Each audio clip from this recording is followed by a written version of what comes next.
டிட்வா புயல் எதிரொலியால காரைக்கால்ல மின்கம்பம் சாய்ந்து படகு சேதமடைஞ்சிருக்கு. அந்த காட்சிகளை நம்ம பார்க்கலாம். தொடர்ந்து அங்க இருக்கக்கூடிய நிலவரங்களையும் நம்ம கேட்டு பெற இருக்கணும் நேயர்களே. அங்க இருக்கக்கூடிய காட்சிகளை முதல்ல பார்க்கலாம்.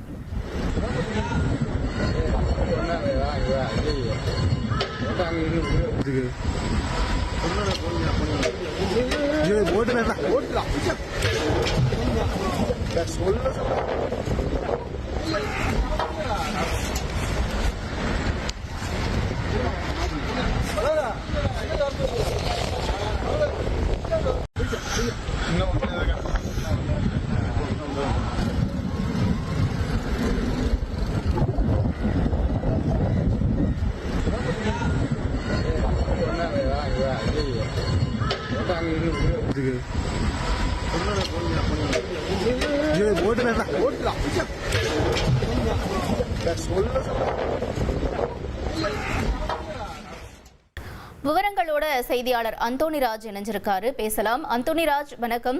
நம்ம பார்க்கிறோம், அதாவது அங்க மின்கம்பம் படகு மேல சாஞ்சிருக்கக்கூடிய காட்சிகளை, அந்த மின்கம்பத்தை எடுத்துட்டாங்களா, இந்த படகுனுடைய உரிமையாளர் என்ன சொல்றாங்க, மேலும் காரைக்கால தற்பொழுது இருக்கக்கூடிய நிலவரம் என்னவாக இருக்கிறது? அந்தோணிராஜ் வணக்கம். அதாவது வங்கக்கடலில் உருவாகியுள்ள புயல் காரணமா நாகப்பட்டினம் மாவட்டத்தில் பரவலாக மழை பெய்து வருகிறது. இந்த நிலையில் நாகப்பட்டினம் மாவட்ட துறைமுகத்தில் 5ஆம் எண் புயல் எச்சரிக்கை கூண்டு ஏற்றப்பட்டுள்ளது. மீனவர் கடலுக்கு செல்ல வேண்டாம் என்று அறிவிக்கப்பட்டுள்ளது. இதனால் நாகப்பட்டினம் மாவட்டத்தில் உள்ள 27 மீனவ கிராமத்திலும் கரையோரத்தில் அதாவது படகுகளும் நிறுத்தி வைக்கப்பட்டுள்ளது. இந்த நிலையில் பார்த்தீங்கன்னா நாகை மாவட்டம் கீச்சாங்குப்பம் பகுதியில் மின்கம்பங்கள் சரி செய்யும் பணியில் மின்துறை ஊழியர்கள் ஈடுபட்டனர். அப்போது காற்றின் வேகம் அதிகரித்து காணப்படுவதால் இரும்பு மின்கம்பம் திடீரென்று சாய்ந்து வைப்பர் படகின் மீது விழுந்து நொறுங்கியது. காற்றின் வேகத்தால் 10 அடி உயரத்துக்கு சென்று என்ஜின் சேதமானது இந்த படகு. இது பாத்தீங்கன்னா இளமுருகன் என்பவருக்கு சொந்தமான பைப்பர் படகில் என்ஜின் உடைந்து சேதமானது. அவங்க உடனே அதை அப்புறப்படுத்தும் பணியில் தற்போது மின்துறை ஊழியர்கள் ஈடுபட்டுள்ளனர். அதாவது பல ஆயிரம் மதிப்புள்ள அந்த படகுகள் சேதமடைந்துள்ளதாக மீனவர்கள் வேதனை தெரிவித்துள்ளனர். தற்போது இந்த காட்சிகள் வெளிவந்து ஒரு பரபரப்பை ஏற்படுத்தியுள்ளது.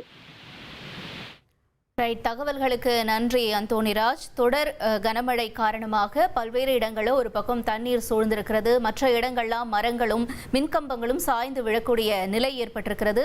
இந்த நிலையில நம்ம காரைக்கால படகு மேல மின்கம்பம் சாஞ்சு இந்த படகு சேதமடைஞ்சிருக்கக்கூடிய காட்சிகளையும் அது தொடர்பான தகவல்களையும் நாம பார்த்தோம்.